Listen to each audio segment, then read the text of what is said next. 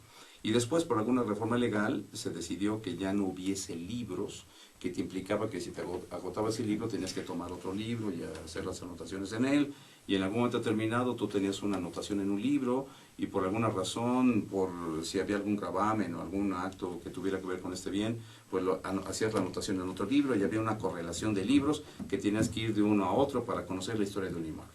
En algún momento determinado se consideró que era conveniente ya no tener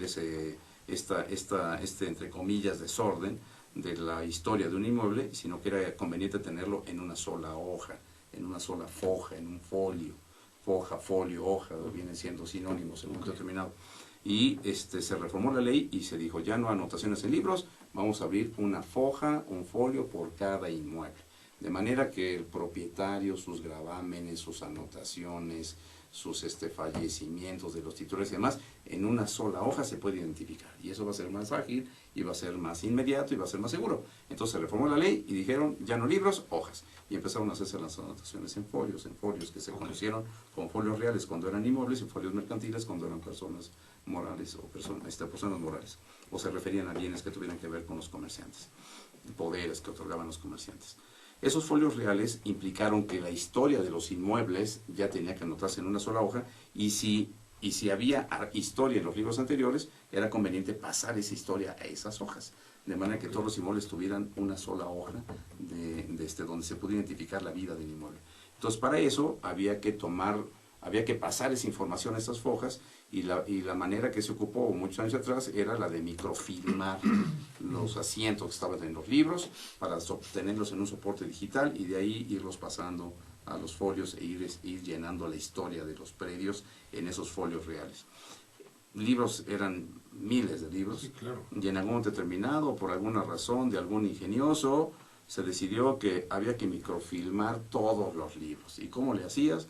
Pues desencuadernar los libros y para que sea más ágil, porque las ventajas tecnológicas de la época, 78 te estoy hablando, no eran tan buenas como a la fecha y entonces era más práctico, era muy difícil digitalizar lo que estaba encuadernado porque había partes que no se podían leer, entonces hubo necesidad de desencuadernar los libros y así se quedaron y de ahí empezó un desbarajuste horrible en cuanto al registro de la Ciudad de México.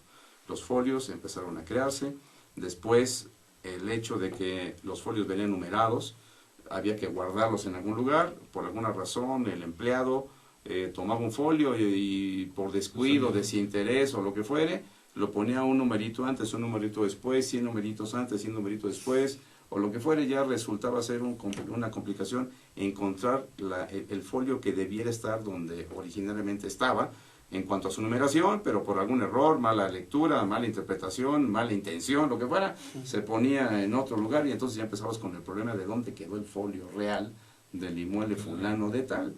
Ahí empezamos con el conflicto de entonces, había que solucionar el problema que duró muchísimos años, entonces hay que digitalizar toda esa información para que esté en soportes electrónicos. Todo ese proceso complicado le generó al país México una calificación desaprobatoria por los organismos internacionales económicos que veían que la propiedad, o la transmisión de propiedad, de la consecución de los derechos sobre los inmuebles era muy complejo, y el registro, más que una institución de seguridad, era una cueva de rateros y una cueva de ladrones que había que solucionarlos de alguna manera. Entonces vinieron en los años 1999-2000 intenciones de la modernización de los registros públicos, hasta que cae en el año 2006 un programa de modernización que te voy a comentar. Lo creamos los notarios y los registradores. Yo era entonces presidente del Colegio Nacional de Notarios, y nos unimos con los registradores y llamamos un programa de modernización que se lo presentamos al gobierno federal y lo aprobó el gobierno federal. Y ese programa permitía que ya se incorporaran a sistemas electrónicos todas las informaciones registrales, y que los notarios pudiéramos vincularlos electrónicamente con los registros públicos para poder tener información. Muchos estados empezaron a funcionar así.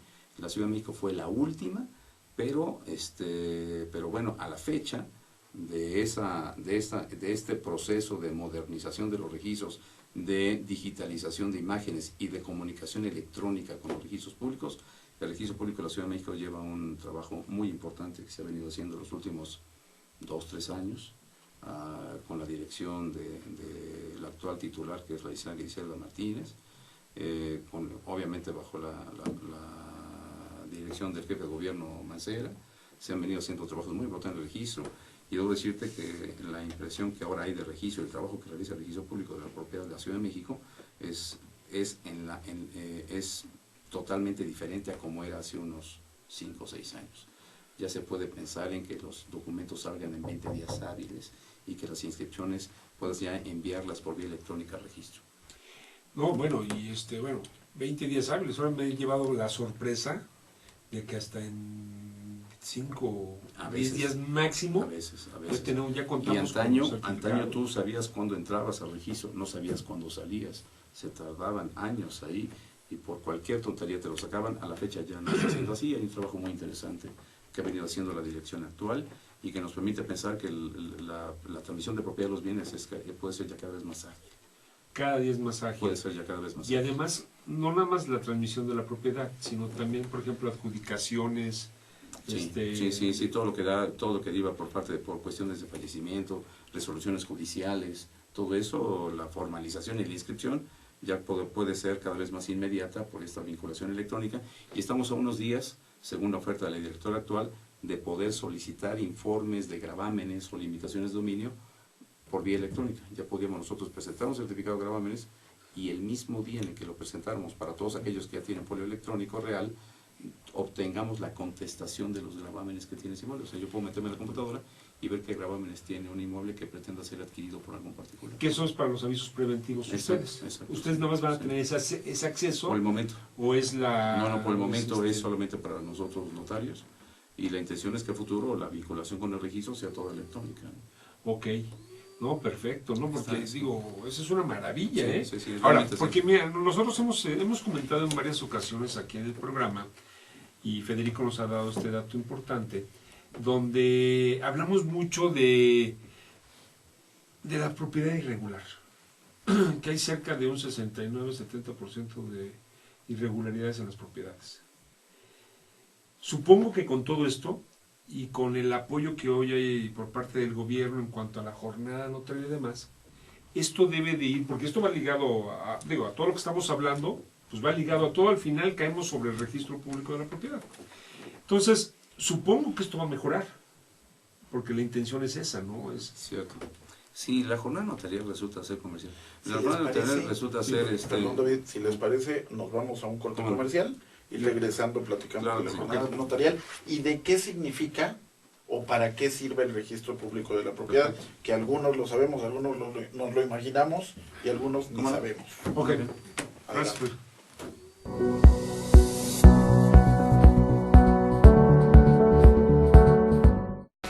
En Deiman contamos con 3 centros de distribución en México, ubicados en las ciudades de Guadalajara, Puebla y México. Distribuimos al interior de los Estados Unidos por medio de un centro de distribución ubicado en la ciudad de El Paso, Texas. Atendemos Centro y Sudamérica con apoyo de nuestro centro de distribución en Lima, Perú. Actualmente, comercializamos nuestros productos en España a través de nuestro distribuidor ubicado en Madrid, lo que nos permite ser una empresa de talla internacional, dispuesta a servirle y brindarle asesoría para el óptimo uso de nuestra amplia gama de productos. Cabe destacar que todos los productos elaborados en Deiman se fabrican con ingredientes aprobados por la Secretaría de Salud en México y FDA en Estados Unidos. Contamos con capacidades operativas, certificados kosher, programas de buenas prácticas de manufactura, controles de saneamiento, sistema de atención a quejas y reclamaciones, seguridad industrial, auditorías internas y un programa de trazabilidad y recuperación de producto. Deiman, proveedores de color y sabor por excelencia. ¿Y tú, conoces Astele? Astele es una televisora por internet con diferentes contenidos empresariales, emprendedores, deportivo, sociales, juveniles, infantiles. Nosotros somos Astele.tv.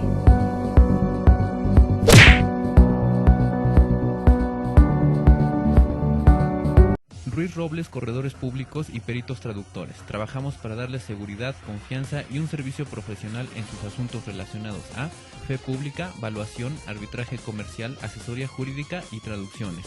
Para nosotros lo más importante es su satisfacción, brindándole además la asesoría jurídica necesaria en su negocio, con un equipo de profesionales capacitados para prevenir y resolver situaciones de riesgo en su empresa. Le aseguramos una asistencia profesional personalizada y humana a quien consideramos más importante, Si quieres, te cliente, para el porque tema. las oportunidades pequeñas son el principio de las grandes empresas. Pues seguimos adelante, David, Héctor. David, se me hace importante que sepamos exactamente cuáles son las funciones del registro público de la propiedad. Creo que es muy importante porque muchas veces en el marco teórico nos perdemos y ya lo decía Héctor que tenemos, según datos de hace aproximadamente 2-3 años, el 67% de la vivienda en México es irregular y mayormente en cuestión de registro. Adelante. Sí, el registro es una institución muy importante. Ahí yo acostumbro decir cuando estoy en las distintas conferencias, justamente mi doctorado es sobre derecho registral, yo me doctoré con esa materia. Entonces cuando yo voy a conferencias, ya sea en el país o fuera de él, lo que acostumbro decir es que en este país la institución notarial y la institución registral son las dos columnas sobre las cuales se construye todo el andamiaje jurídico que genera seguridad. Esas son las dos columnas vertebrales del sistema jurídico en tratándose de los bienes y de los derechos en relación con las personas, los bienes y derechos reales.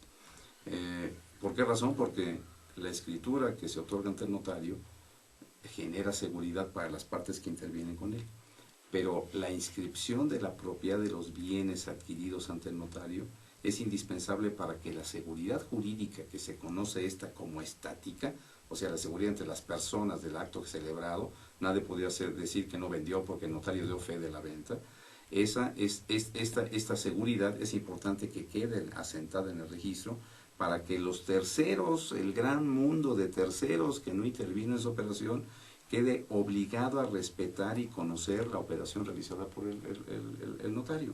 Entonces, la seguridad del notario es una seguridad entre partes, para las partes, obviamente sirve para terceros porque genera un documento público, pero la inscripción en el registro genera seguridad en el tráfico jurídico de los bienes.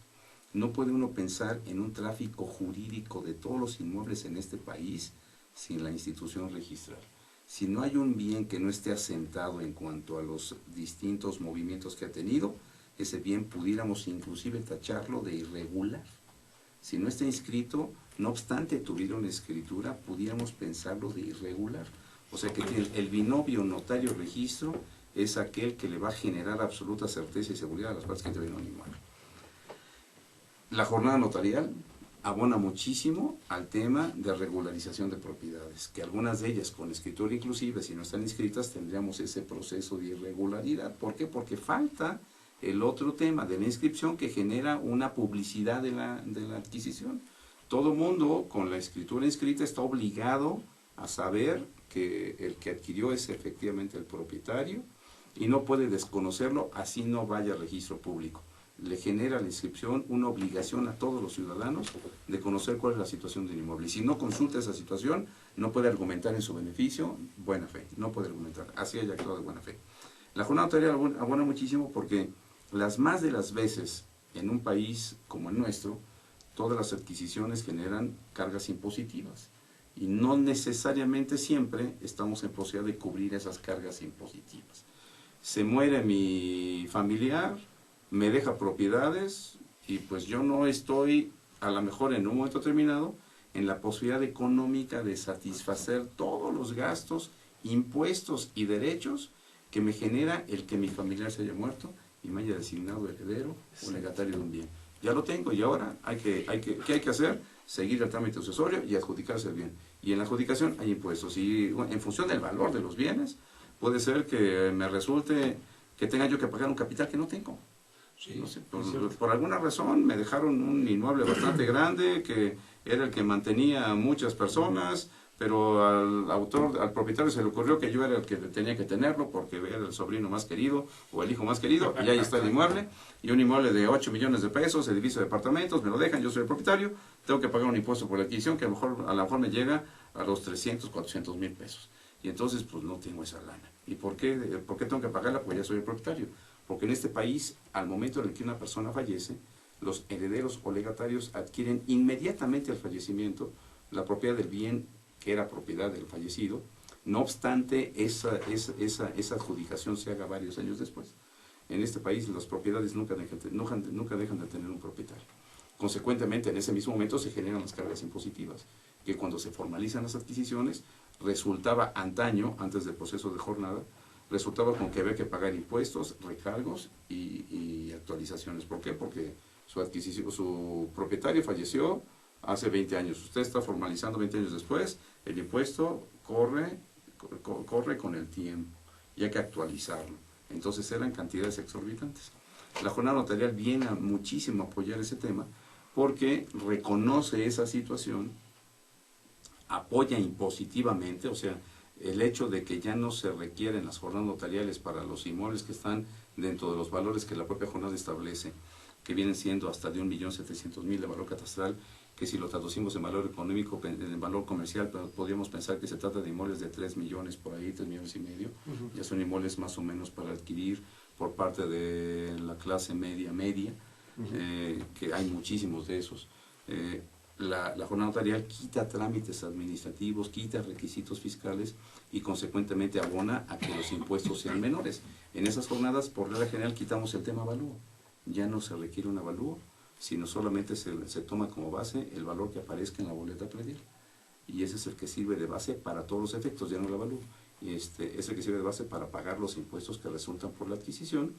Y nos olvidamos de ese avalúo famoso que nos puede decir cuál es el valor actual comercial del inmueble, que pudiera ser más alto de lo que representa el valor catastral. Entonces, ese tema ayuda muchísimo. Adicionalmente a esta cuestión de quitar el avalúo, el propio gobierno de la ciudad, por conducto de su jefe de gobierno, determina reducciones importantes en los impuestos. O sea, ya no tienes un avalúo, por lo tanto tu valor es otro totalmente distinto, que es el catastral, y si tu valor llega a una cantidad tal, tú puedes tener derecho a una reducción del 60% de impuestos, del 40%, del 20%, del 30%.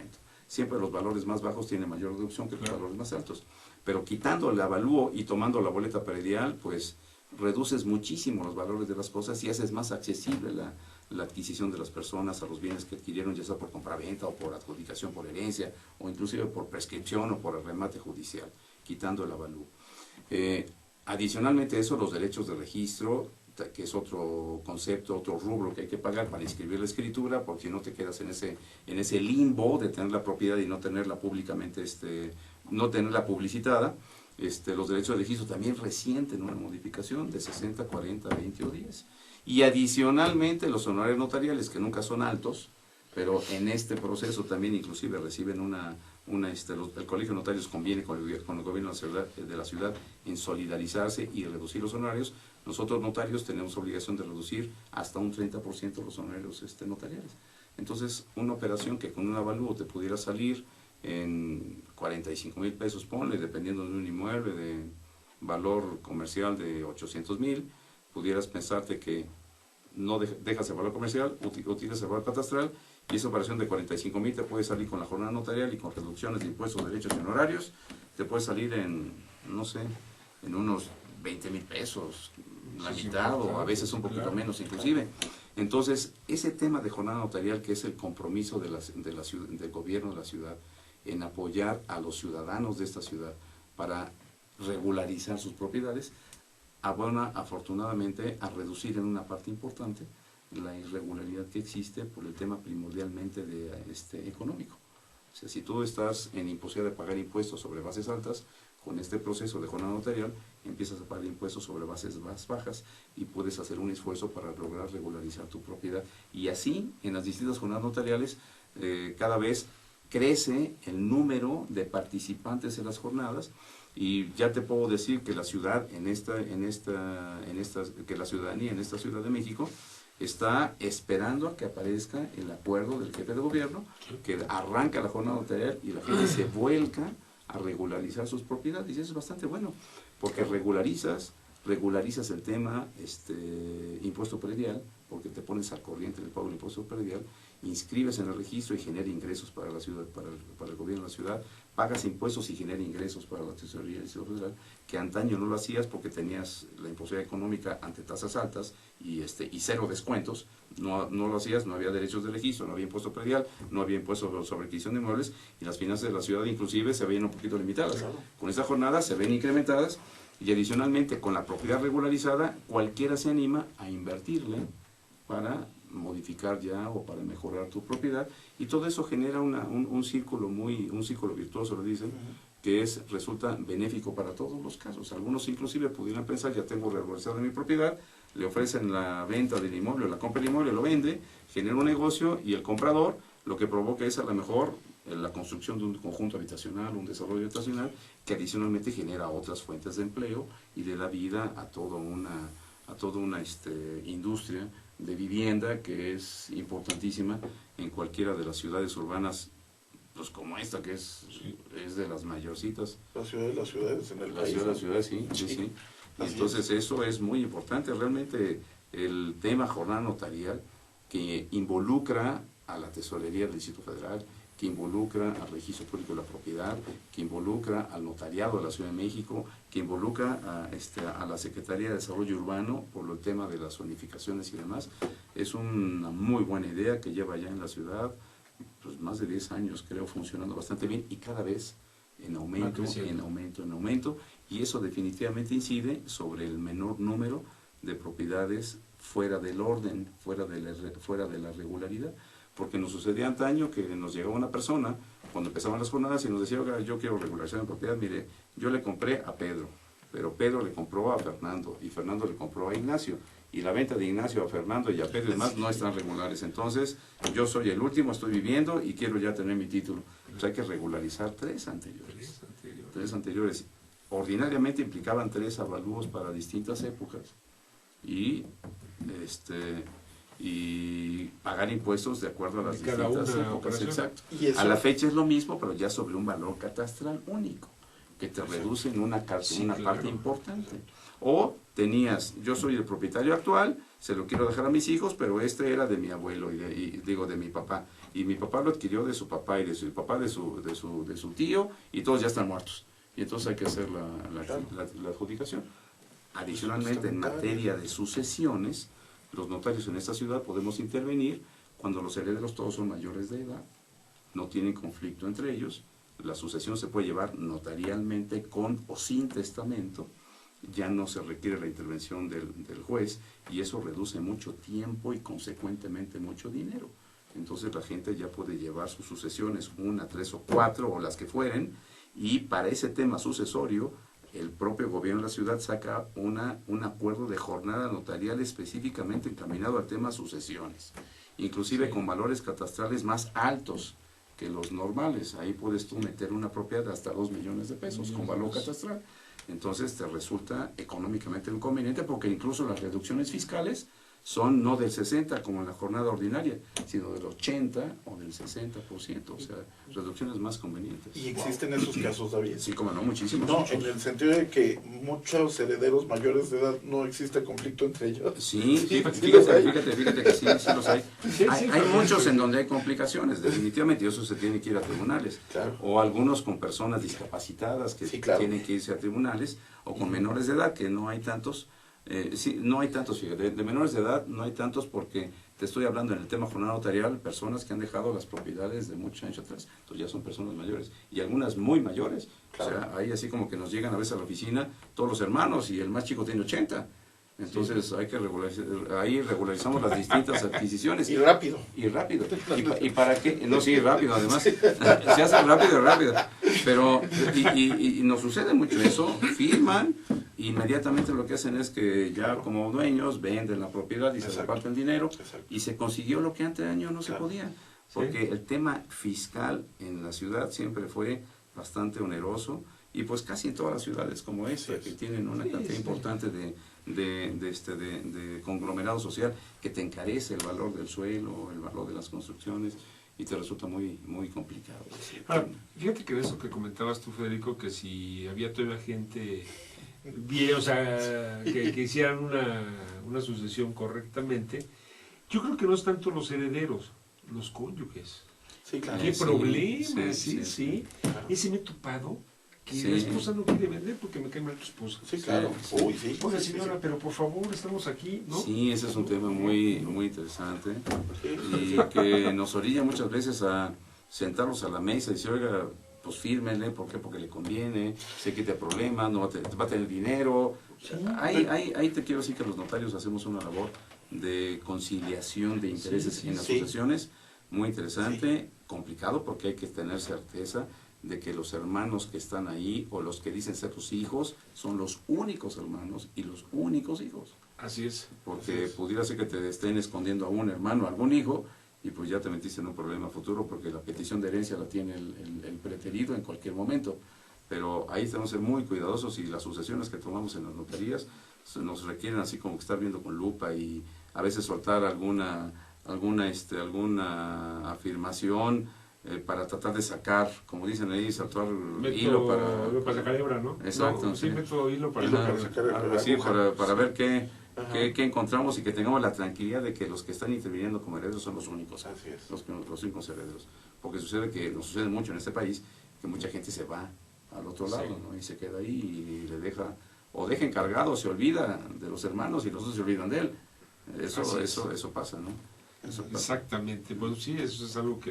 pues, Sí, no, pero no, y yo digo, sabido de casos en donde están años y años, digo, a lo mejor, sé de un caso específico en donde el padre heredó, los hijos ya la mayoría fallecieron después de 30, 35 años y todavía no se reparte la herencia. Los nietos Y existe Wow. testamento.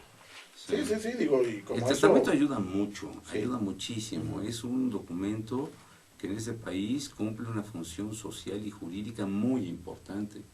Los facilita mucho las cosas, Así quita es. muchos problemas.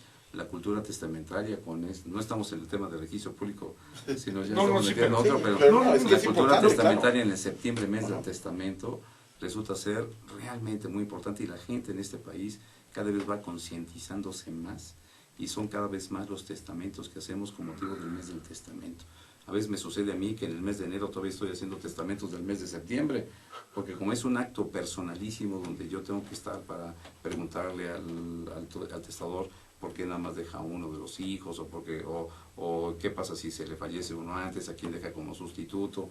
Esos detallitos que lo que buscan es facilitar la sucesión a futuro, nos implican un trato directo con el testador y son tantas las solicitudes de testamento que no nos da tiempo el mes de septiembre para terminarlo. Se prorroga el mes de octubre, pero no es suficiente. Entonces Claro, yo en está enero claro. sigo haciendo testamento de septiembre. Si les parece, vamos a un corte comercial Sí, y regresamos, digamos, para la última parte del programa y vamos a meter los casos prácticos. Ok, Bueno, perfecto, ¿qué les parece? perfecto. Claro que sí, Fer.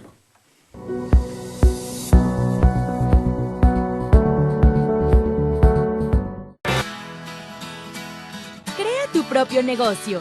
Haz realidad tu proyecto. Comparte ideas para ganar dinero. Impulsa y entrena tu talento. Procura emprendimientos rentables y con futuro. Empieza hoy. Dayman, la receta del éxito. Dayman, por más de 7 décadas y con presencia en más de 9 países, se ha consolidado exitosamente como una empresa que desarrolla, fabrica y distribuye colorantes, saborizantes y productos alimenticios por excelencia. Nuestros productos abastecen a una amplia industria dedicada al manejo de alimentos micro, pequeña y de media a grande escala, ya que estos cumplen con altos estándares de calidad a nivel nacional e internacional y están elaborados para satisfacer las necesidades del mercado y gustos de nuestros consumidores. Nuestro principal objetivo es brindar un producto de calidad que nos permita mantener la lealtad de nuestros clientes y consumidores, excediendo sus expectativas de servicio. En Dayman desarrollamos la creatividad e impulsamos al máximo nuevos negocios. Dayman, proveedores de color y sabor por excelencia. Con Trujillo Betanzos y Asociados, tus proyectos están en buenas manos. Trujillo Betanzos y Asociados te ofrece servicios de fe pública en materia mercantil, asesoría legal, contable, fiscal y de negocios, litigio civil y mercantil, evaluación y asesoría financiera y área académica. Porque nuestros clientes son nuestros mejores amigos.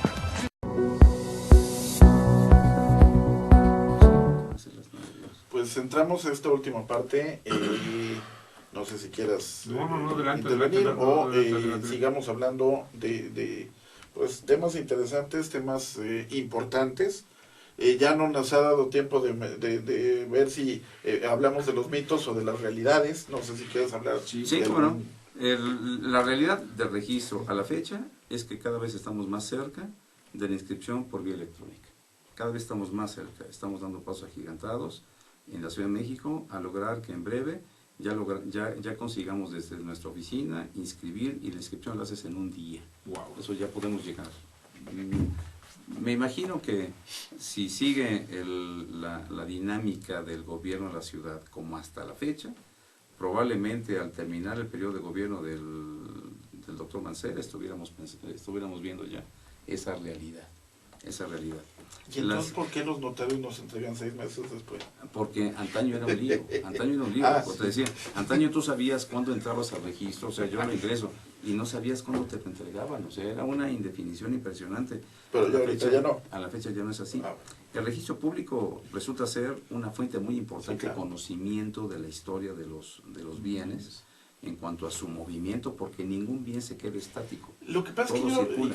y perdón, digo, a lo mejor ahorita lo hice como un poco a chiste, sin embargo, Es cierto. yo te diría que muchas veces la gente no quiere protocolizar, no quiere escriturar un inmueble, precisamente por, bueno, a lo mejor primero el costo, pero a lo mejor que me digan, oye, dentro de 6 meses te entrego, oye, ¿sabes qué? Pues ya, mira, cuando esto se agilice o cuando tenga necesidad, mejor lo hago. Entonces, sí es importante el tema de los tiempos. Sí, eso es muy importante, Sí. y la convicción, o sea, la convicción que debe tener la gente de que hay que pasar, o sea, hay que cumplir con la ley. Así es. En el tema de inmuebles es muy importante cumplir con la ley, porque las soluciones mágicas o las soluciones económicas no producen absolutamente nada. Sí. Y ahí voy sobre el punto de que me vendes un inmueble, yo me dedico a la compra y venta de inmuebles, no quiero escriturar porque lo voy a vender inmediatamente, lo que te pido es que me des un poder especial, irrevocable, que nadie pueda revocarme, y que pueda yo hacer con ese inmueble todo lo que yo quiera. ¿Es posible? Sí, sí es posible, la figura Entre existe. comillas, ¿no? La figura existe, o sea, se puede dar un poder irrevocable, yo te pago el precio, tú me entregas el poder y yo puedo hacer con esa propiedad todo. Y además no me lo puedes revocar, y si me lo revogas me pagas daños y perjuicios. Pero yo puedo vender en tu nombre. Pero eso es bastante peligroso. Sí, claro. Es bastante peligroso. ¿Para quién? Para el propio intermediador que, presumiendo conocer o ser muy ágil o avesado en el manejo de los bienes, está pagando por nada. porque claro. el poder que recibe es una mera representación. Así es. Y ese mismo poder, a ojos de terceros, acredita que el propietario sigue siendo Claro. el que vendió. Y que puede llevar a cabo una operación. Y como todos los inmuebles Exacto. para la seguridad del tráfico tienen que estar en el registro público, con todo de que el apoderado puede hacer lo que sea con el inmueble, el propietario sigue siendo, para efectos jurídicos de tráfico y de seguridad, el que vendió. Exacto. Con todo de que ya recibió el precio. Por lo tanto, esta persona sigue apareciendo en el registro público como propietaria del bien. Y la institución registral le genera dos aspectos, uno de protección y otro de disposición. Nadie podría hacerle a este propietario nada si es que éste no está de acuerdo, no dio su consentimiento. El consentimiento puede ser dado por el apoderado, pero mientras no sea así, nadie puede afectar la propiedad de esta persona. Y el de disposición. Esta persona, por ser titular registral, bien podría, independientemente de haber recibido el precio y de haber dado un poder irrevocable, bien podría venderle esa propiedad a otra persona. O siendo el propietario cualquier acreedor, incluso alimentario, como a la fecha ya se presenta eso, cualquier acreedor, incluso alimentario, podría embargarle la propiedad a y esa propiedad ya no es de él, claro, porque claro. ya la vendió, ya recibió un precio. Claro. Lo que pasa es que este apoderado, siendo tan abusado, no cuidó el que en el registro público hubiera desaparecido la titularidad registrada. Claro. ¿Y tú puedes, ante el registro público, o sea, tu poder lo puedes registrar? No, ese no se puede registrar, No. porque ese no es registrable. Que eso sería... El poder es un acto entre particulares que deriva de que una persona tenga la voluntad, representación exacto. del otro. Y la representación no implica que sea propietario del bien, sino que sea su representante. Claro. No obstante, incluso hubiera habido un contrato de compraventa que, si no se formaliza, sigue siendo el propietario y sigue apareciendo en el registro público, y cualquiera le puede embargar, o cualquiera le puede, o el Estado mismo le puede expropiar. Claro. Y si le expropia, se queda sin nada, Sí, claro. y pagó un precio. Claro. ¿A quién en principio le debería pagar la indemnización al gobierno? Pues al que aparece como titular. Y bien se podría presentar, comprar su indemnización, y que pagó el precio, que tenía un poder irrevocable, se queda absolutamente sin nada. ¿Y esas propiedades hay N? Hay N, Sí, claro. Hay N, sí. Afortunadamente, cada vez creo cae un poco ya en la conciencia de la gente que los poderes irrevocables, amén de que ahora son, con el tema de la ley de lavado de dinero, actos vulnerables que tienen que ser reportables a la Unidad de Inteligencia Financiera del SAT. No obstante eso, cada vez hay menos, pero los que existen tienen esa situación de que el propietario sigue siendo vulnerable o con posibilidad de disponer. Por otro lado, si el poder se le dio a una persona hace 5, 6, 7, 8, 9 o 10 años, y después de ese periodo lo pretende ejercitar, tiene el que recibe el poder, que va a utilizarlo, tiene una incógnita impresionante. El poder dante seguirá vivo. El poder dante seguirá vivo, porque poder es representación. Y si el poder es representación, solamente se puede representar al vivo, no al muerto. ¿Y las instituciones financieras, ni una Por regla general no lo te aceptan? piden la actualización, ¿no? ¿Cómo se llama? Sí, y ahora ya las legislaciones de los estados ya van modificándose en el término de fijarles límites de vigencia a los poderes. Pero en esta Ciudad de México no existe todavía eso. Por lo tanto, nadie impediría que si me diste un poder hace 10 años y sigues vivo, yo te puedo representar. Sí, claro. Y sigas siendo tu representante. Sí, claro. Pero como no compareces tú y comparece el representante, y nadie sabe dónde estás, pues nadie sabría si estás vivo. Y ahí hay un inconveniente para el apoderado que pagó un precio, que pretende ejercitarlo, que le van a empezar a cuestionar. A ver, ese poder es correcto, ya tiene 10 años, o tiene 5, o tiene 6, el poder seguirá vivo, no habrá sido por ahí revocado, con todo y que fuera irrevocable. Hay una serie de inconvenientes a los que se enfrenta el que tiene un poder, que eso le empieza a generar ya como antaño no había, y todo eso porque a la vuelta de los años cada vez como que hay más malicia entre la gente, claro, para provocarse una ganancia indebida. Sin embargo, yo te voy a decir, y ahí corrígeme, aunque es cierto que nadie sabe en principio que estoy vivo o muerto, debe existir un acta de defunción en el registro civil. Sí. Claro, ya te metes en otros temas, me queda claro. Sí. Pero podría ser revocable. O sea, podría quedar sin efecto. Pero hay un tema en el que tienes que meterte ya a investigar más. Ajá. Y eso ya le genera un momento determinado, ante la conveniencia económica, la complicación de ejercitar ese poder. Ajá. Pero el efecto de hacer una compraventa por debajo del agua, para no pagar impuestos, el que me des un poder para no pagar impuestos y se pueda vender inmediatamente, porque finalmente me quito unos gastos de escrituración impositivo que no me conviene pagar, como voy a vender inmediatamente o me dedico a eso, pues dame poder y yo lo hago. Eso no le permite al que está haciendo esta gestión verificar que la propiedad sigue estando todavía en nombre del otro propietario, y que con todo y que sea una persona honesta y que no venda, nadie impide que caiga en una situación económica complicada, como a la fecha puede suceder, y le puedan embargar ese bien. Le pueden embargar ese bien, o la esposa o los acreedores alimentarios hijos puedan solicitarle inclusive el embargo para efecto de cubrir su pensión alimentaria, o por alguna circunstancia el folio pudiera quedar en custodia por alguna razón, incluso hasta de desarrollo urbano, que lo pudieran meter en custodia. Y entonces todo eso lo que hace es que al propietario no le interesa porque ya recibió el precio. Claro. Y el que se ve afectado es el que no quiso escriturar y no quiso acudir a notaría y pagar los derechos de inscripción para que su propiedad quedara plenamente inscrita, lo que significa que el registro público reflejaría como propietario no al anterior, sino al nuevo. Y esa cadenita, ese tracto sucesivo de propietarios, que en la medida de que va circulando un inmueble y se va pagando precios, ese tracto sucesivo es importante para que el que sea el poseedor ulterior, propietario, pudiera ser también propietario, tenga esa propiedad inscrita en el registro y le permita disponer de su propiedad en ese tráfico jurídico, que es lo que le da valor a los bienes económicos, el poder a realizarlo efectivamente sin complicaciones, le ayude en la inscripción de la escritura en el registro público de propiedad, que se vuelve, como decíamos al inicio, una institución muy importante. Qué bueno que hablaste de ese caso, yo creo que es importante. Y aprovechando que te tengo aquí, que a lo mejor hoy no me cuestan los honorarios, quiero hacerte una pregunta como administrador de condominios. Resulta que se están presentando, y cada vez más, sé que ustedes tienen la obligación de acudir al administrador para solicitarles una carta que se encuentra corriente en el pago de las cuotas. Exactamente. Sí, así es. Y cada día estamos incurriendo en que estas cartas son apócrifas. O incluso, y te voy a decir, el caso común. El condominio el cual se pretende vender, el inmueble no tiene un administrador registrado. ¿Qué procede en estos casos? Pues advertir al comprador de esa situación. Lo que hacemos en la oficina por regla general es decirle que en caso de condominios, el comprador es responsable, solidario con el vendedor de las deudas que tuviera ese condominio y tiene que sufragarlas. Por eso por eso les pedimos, ya que la ley nos obliga, a que nos traigan la constancia del administrador, pero si por alguna circunstancia esa constancia es apócrifa, pues es un lío para el comprador.